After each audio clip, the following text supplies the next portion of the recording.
You're good at your job, you work hard, you get great performance reviews, but you just don't seem to get the recognition you feel you deserve. In particular, you just can't seem to get that promotion that you're after. So what do you do about it? That's what we talk about in this episode.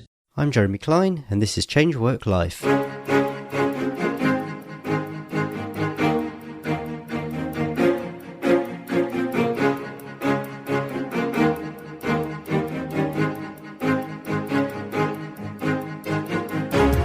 Hello and welcome to the Change Work Life podcast, the show that's all about beating the Sunday evening blues and enjoying Mondays again. Now, most of you listening to this podcast are probably really good at your job, but is being good at what you do enough these days? Is being good at what you do enough to get you promoted? Is it enough to stop you being made redundant? That's what we're going to talk about this week, and I'm delighted to have on the show Valissa Pierrelouis. Valissa achieved 3 promotions in 5 years during her career in financial services, and she's now the founder of Standout Career Guide, where she helps driven corporate female leaders find where to ramp up their voice, value, and visibility to land their next promotion. Valissa, welcome to the show.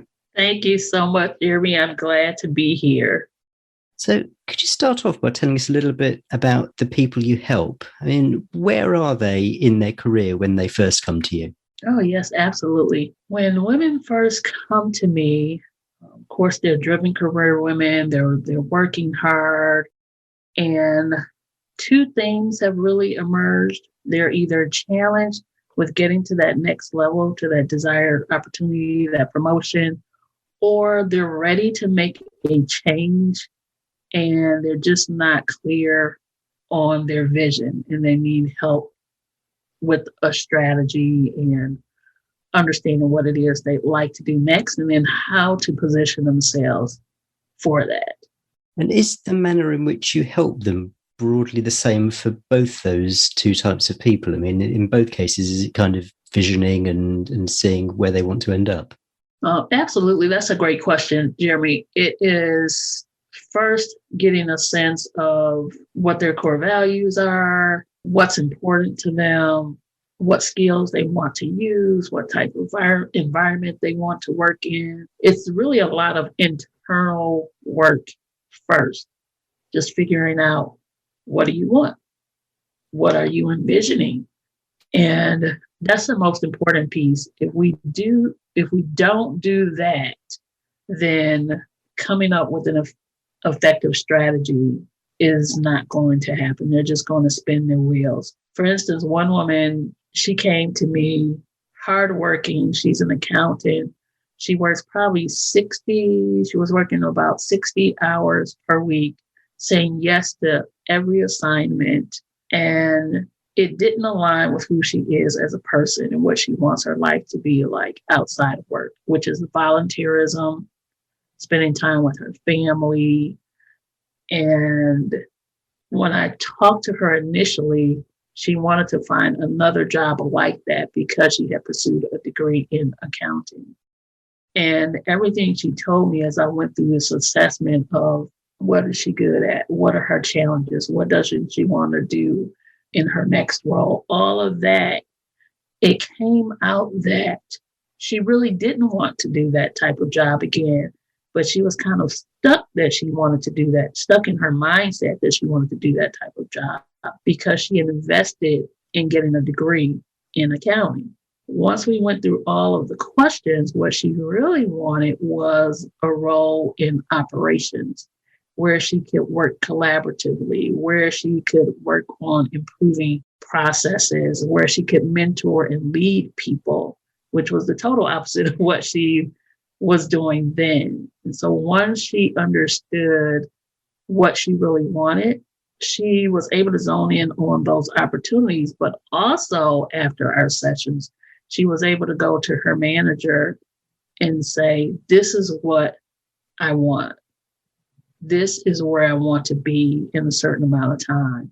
And from that conversation, she and her manager talked about a new career path where she would not have done that before and she could not have articulated it. And those are the type of instances that just make me really excited for my clients and makes what I do so fulfilling.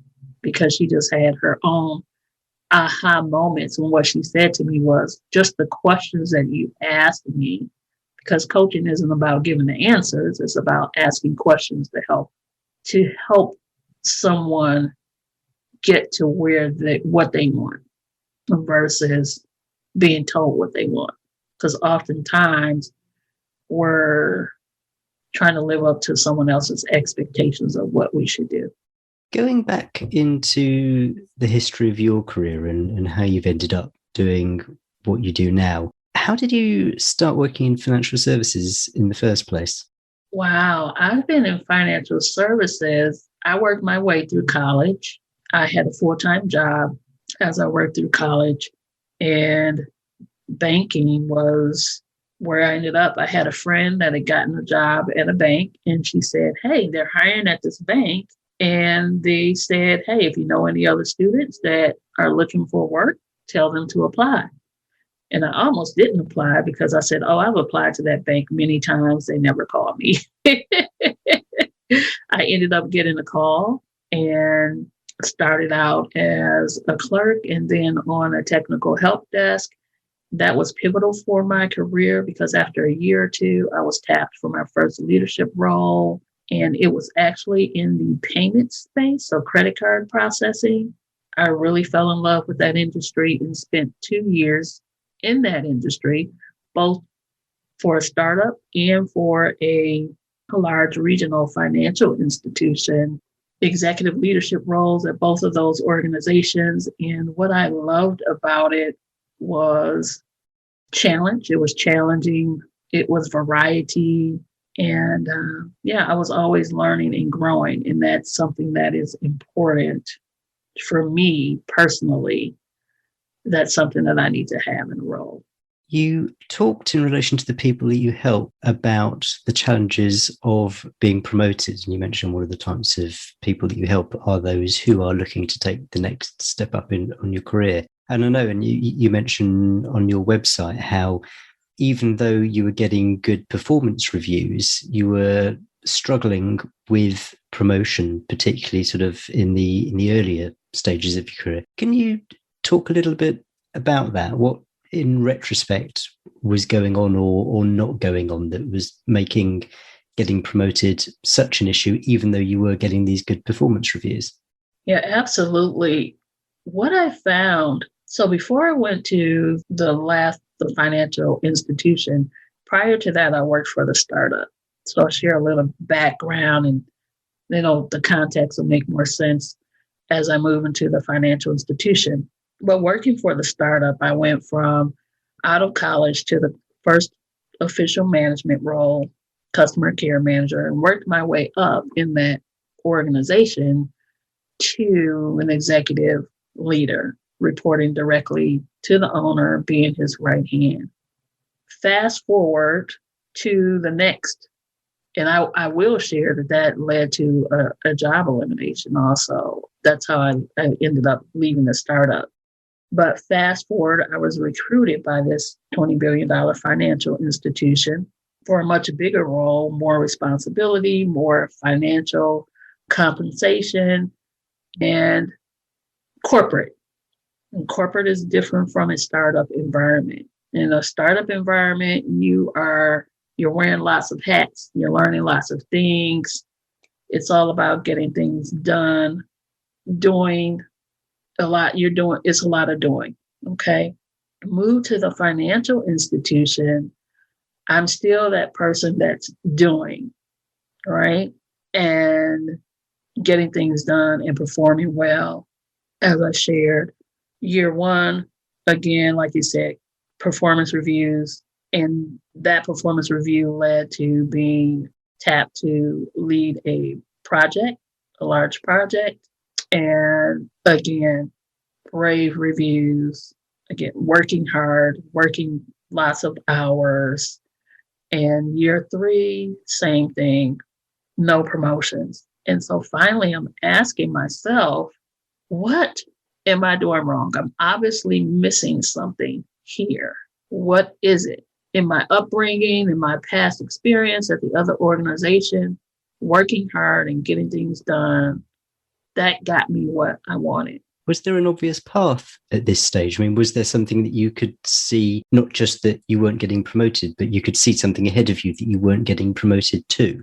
Finally, I stopped. When it got to year 3, I said, I need to get outside of my bubble because basically that's, this is what I've done before and that's gotten me what I wanted. And I needed to get someone's insight that worked there in the bank and they have achieved what I would like to achieve. And so I started thinking about, okay, who can I reach out to? Who can I talk to?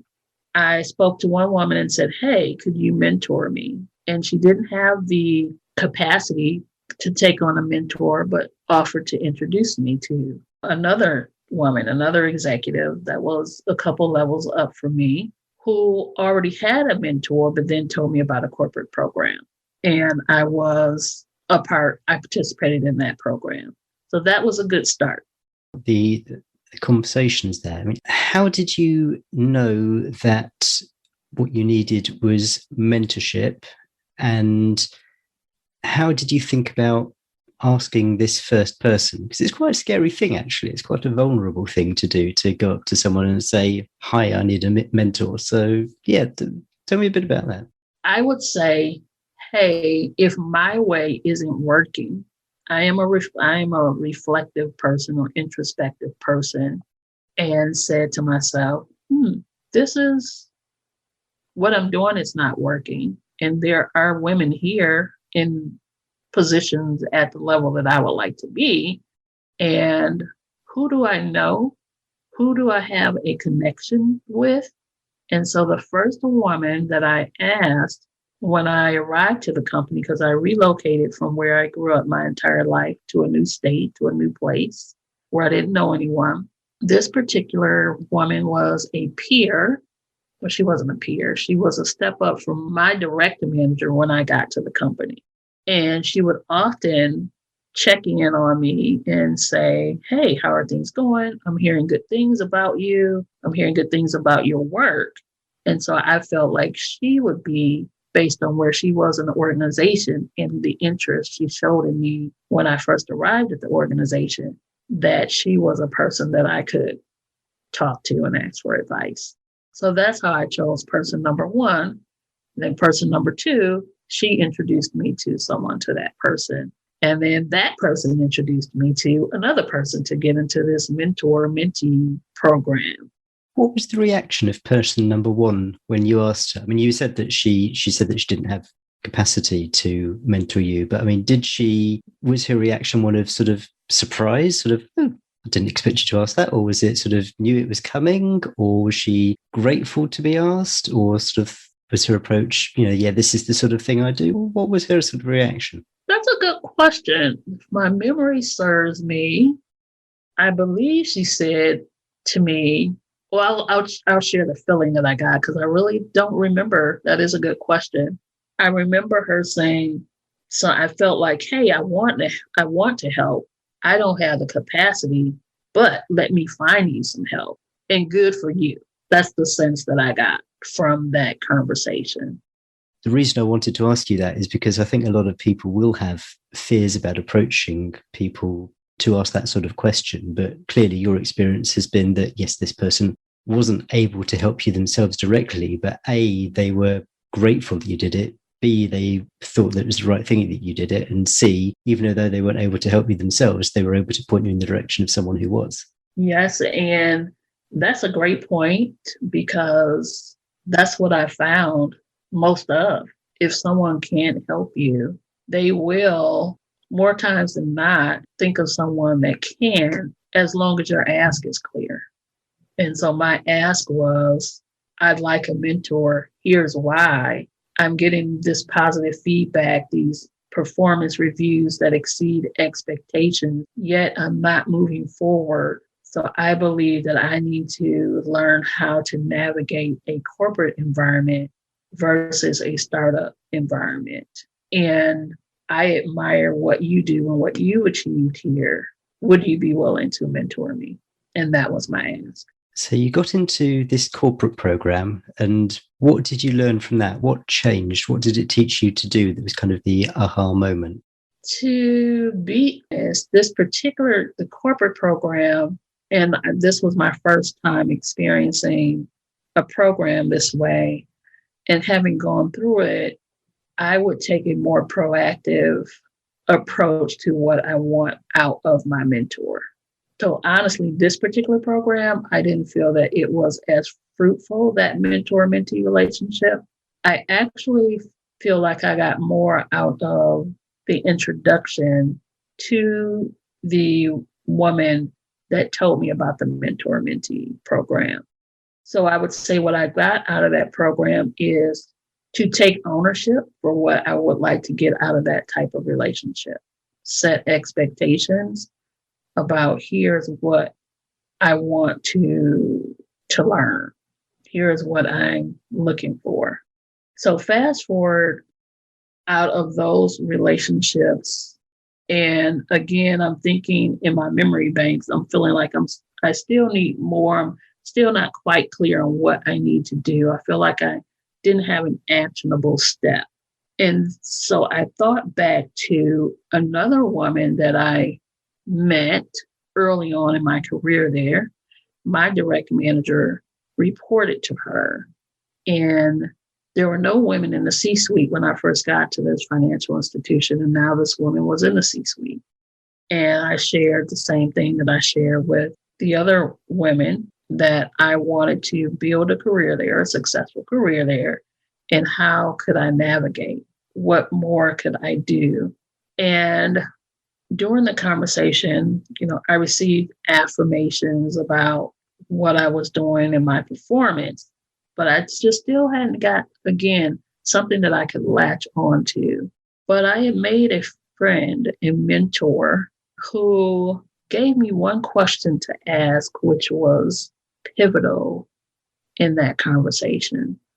And that question was, what are you hearing about me? Now, that's a scary question to ask someone. What are you hearing about me? And she said to me, Valissa, that is a good question. And I'm not hearing anything about you. That's the one thing you want to work on. My mind was blown. I hadn't thought about that, because at this particular organization, all promotions go up to that level of approval. And my next question was, how do I become visible? How do I get that? How do I get people talking about me or knowing about my work, I should say? And she said, get involved on committees, get to know people outside of other areas if you're not outside of your area, in other areas if you're not doing that. Find out what's going on in the organization. Of course, my follow-up question was, what committees exist? And she said, I knew you were going to ask that. And she didn't have any, at the top of her head, but she'd given me what I needed, which is an actionable step. And so I created my own 10-30 challenge, I called it.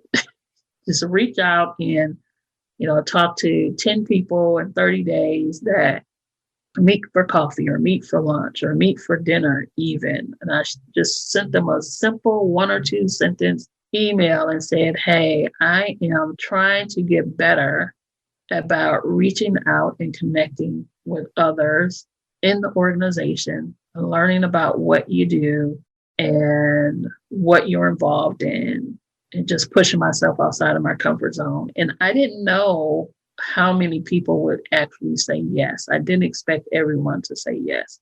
I expected maybe a few people, but all 10 people said yes.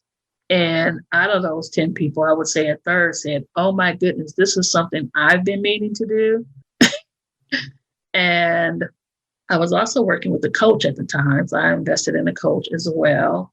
And this was one of the things I told her that I committed to, that I would do. And she was just like, that's a great idea.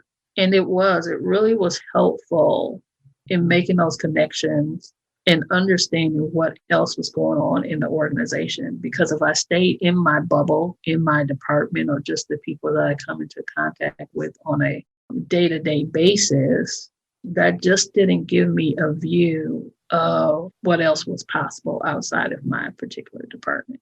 So can you talk to some of the sort of specific things that you learned or did and how they directly led to the first promotion you got?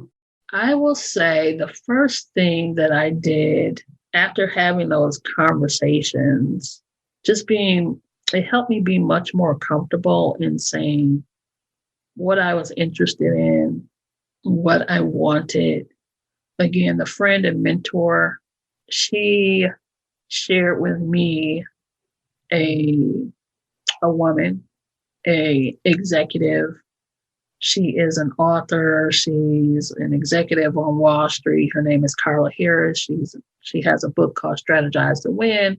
There's a lot of videos out there about her. So I started watching her as well. And one of the things that really stuck out to me in that was expressing what you want. One of my visibility was one thing, but communicating clearly what I wanted versus making assumptions that my manager knew what I wanted was a big deal. So my manager asked, I was on my third manager in the organization actually. He asked if I was happy in the role. And my honest response to him was, I am underutilized. I like to be challenged. I would like to do more. And instead of my career moving forward in this department, it's moved backwards. So I am looking for opportunities to challenge myself and where I can contribute in a more meaningful way. And he appreciated that candid feedback and asked what I would like to do. And so I shared that. And he said, well, I'm just getting here. I have some ideas. I can't make any guarantees, and I'm not asking you to stop looking, but I do know I do have some ideas. And that was that conversation. And the next thing you know, I was getting more responsibility, more money, and feeling a lot better about making meaningful contributions and being valued and appreciated. When it came time to, okay, I'm ready to make another move, I was tapped to create this new department and build a team from scratch. And I did that for a year, going on 2 years, but going on into year 2, I said, okay, I'm ready to be at vice president level. And I wrote down 3 points, and this was from the book, Strategize to Win, Carla Harris, 3 points of why I was ready and deserving of that promotion. So I went to my manager, feeling like I'd had this conversation before, but I didn't, because I just said things in passing about being vice president. I wrote it on my self-assessment before a performance review. Early on when he got there, I said, hey, we don't have any female vice presidents in our department. You're going to change that, right? There were just 2 brief mentions of it, but I never sat down and had a conversation and said, here is what I want. Here's why I feel I'm deserving. Here's the impact that I've made. And when I had that conversation with him, he said he supported me, but he also said something else that was telling. And that was, I didn't know you were interested in vice president. That told me that I had not communicated it clearly and in a meaningful way, and that I was part of why I hadn't moved yet. When I look back, that is what I get out of it. I was working hard. Yes, that's important, but you have to do more than just work hard. You have to build those relationships. You have to communicate what you want. You have to communicate what you do and how you're doing it. You have to understand what other people want and what they're doing. and what's going on in your environment. And you have to be able to communicate your value. And those are some of the things I learned. So 4 insights when you're thinking about moving forward in your career or crafting a strategy to move forward in your career. And that's gaining some awareness around yourself. What do you want? What are your talents? Your team, understand the people around you, what they do, what they're involved in, where your strength may complement their weaknesses, what their priorities are. Your team includes your manager, your department or division leadership, the company overall, your reputation. What are you known for? Are you known? Do people know what you do, how you do it, and what value it brings? In your environment, how are things done there? So one thing that was new at that organization was they came out with guidelines, kind of criteria that you had to meet to be considered for promotion to the executive level. And that came out around the time, it came out after my manager and I had that conversation, and he said he supported it. But then this outline came out shortly after that. And so he was able to craft that and just be my champion. And we got it. It was approved. So yeah, I learned a lot in just struggling to get to that next level, not just about what steps I needed to take, but about myself. And that's what I find in talking to other women is often there may be some obstacles that are in our way that we need to navigate. But more times than not, there are also things that we're doing that is getting in our way. I'd like to fast forward to your transition from what you were doing then to what you're doing now. So you had these 3 promotions in 5 years, and then I gather you basically lost your jobs. You were made redundant. So how, having got these 3 promotions in 5 years, what was your reaction when you found out that you were going to be out of a job? That is a great question, Jeremy. This was the second job elimination I've been through in my 20 plus year career. And the first time that happened at the startup, I took it really hard because my identity was wrapped up in what I did for a living. And this time, no one likes to lose their job. So I won't act like it was a good, fun thing. But what I will say is my mindset was totally different when it happened this time than when it happened the first time. And to sum it up, it's something that Tashonda Brown Duckett said. She's now the CEO of TIAA. She says that I rent my title, I own my character, or I lease my title and I own my character. And while I was disappointed that role ended, we had just had some restructures. We had some leadership changes. A new leader came in and looked at things, and the role was changing. And it's funny, prior to that happening, I was considering and looking for that next opportunity. And so it was just, okay, this was an opportunity to really put some energy behind what I really wanted to do and where I wanted to go next. And as I thought about that, because it was in 2020, I said, I want to do something meaningful. Like, what's important to me? What matters? What do I want to leave in this world? What do I want to contribute to this world? And I went through a program where it took us through this process. So, coach, what have you overcome in your life? What have you achieved? What do you like doing with your time? Like, what types of activities outside of work? What activities at work brought you most pleasure? And just looking at those things, I've always said I would be an entrepreneur in some fashion, but it needed to be something that meant something to me. And last summer, I discovered in talking to my nephew, I said, I want to help other women, because I know I'm not the only woman that thought working hard alone would get you to that next level, and how important mentors are, and coaches, and understanding yourself and your team, your reputation, and the environment that you operate in. I know I'm not the first. Had I known some of these things earlier, I could have benefited and reaped the rewards sooner. And that's what I want for other women. So that's when I started Standout Career Guide. It was something that meant something to me personally. It was something that's meaningful. And I have been someone that mentors young girls and women. Just if I look back, most of my life, even from a young kid, tutoring people.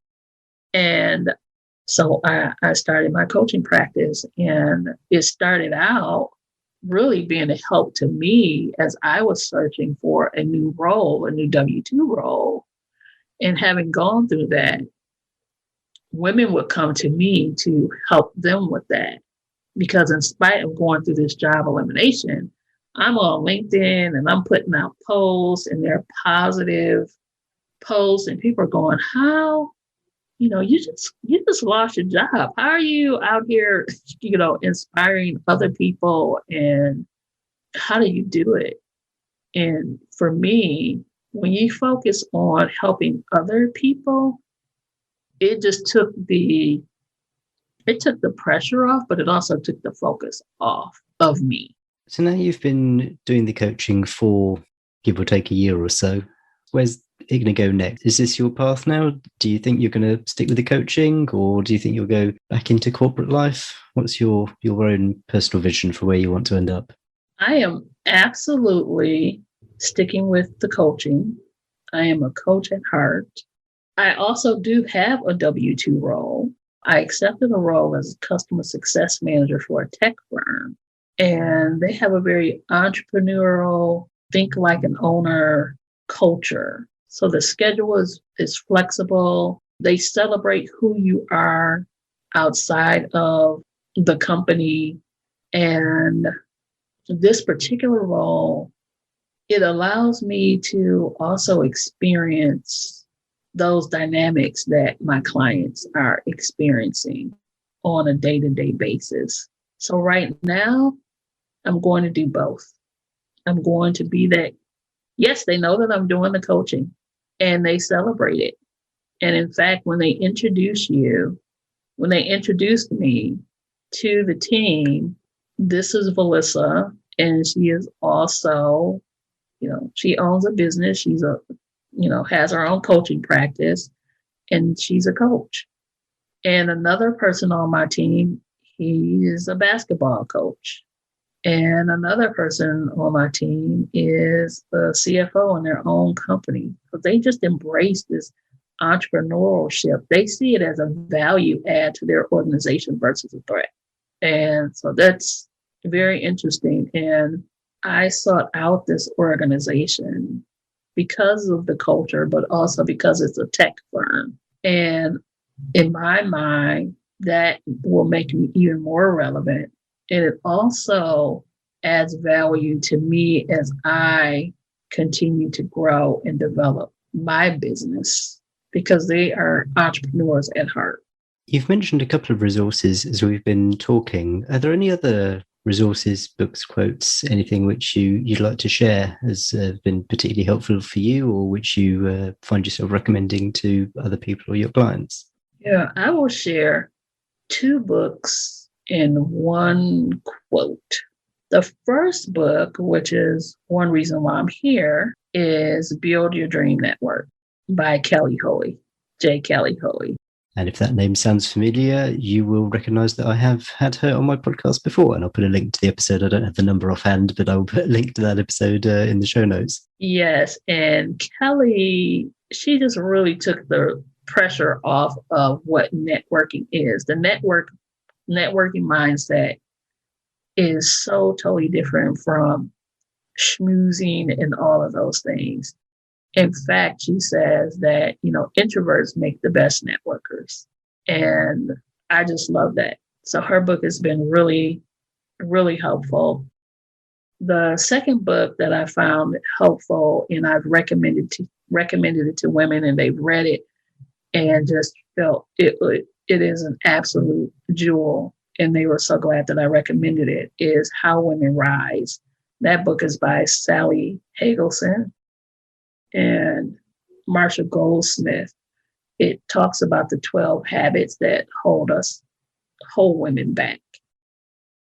And last, something that I embraced, I went to a Pennsylvania conference for women and latched on to a message delivered by Reshma Saujani. She is the founder of Girls Who Code, the author of the book Brave Not Perfect, but Be Brave Not Perfect. And that has allowed me to just start and try new things. Don't wait till everything is perfect and aligned. Just take a step.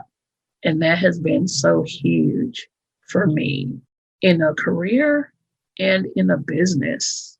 You may not know exactly every step that you're going to take. You just have an outline, but don't put so much pressure on ourselves to just be absolutely perfect. Just take a step. Then look at what worked and what didn't, and then take the next step. So be brave, not perfect. I love that. A related quote I've heard is something like, done is better than perfect. So, just get something out there. You can refine it. You can come back to it later. It doesn't have to be perfect first time. Valissa, this has been a great conversation. I've really loved hearing your story and such amazing tips. If people want to find you, get in touch with you, find out a bit more, where should they go? Well, thank you so much, Jeremy. My website is one place, www.standoutcareer.com. You can also follow me on LinkedIn, and that's my name, Valissa Pierrelouis. Also on Instagram at Valissa Pierrelouis. And you can also find me as the moderator for a career circle in Get Fit and Functional for Life. And it's an online community where we really talk about mind, body, soul, and we know that the career and the personal life, they are interconnected. And so I'm also there. And so what was the name of that community? GetFitAndFunctionalForLife.com. Excellent. I'll put links to that in the show notes. Valissa, thank you so much for coming on and for sharing your story, and best of luck going forward. Thank you. Thank you so much. Thank you for what you do, Jeremy. Thank you for the invite. Thank you so much. Keep doing what you're doing. Okay, hope you enjoyed that interview with Valissa Pierrelouis of Standout Career Guide. You kind of like to think that if you're good at your job and you're performing well, that you'll get recognised, that people will notice that. But from what Valissa was saying, that's just not the case. Valissa made it clear that visibility is absolutely key here.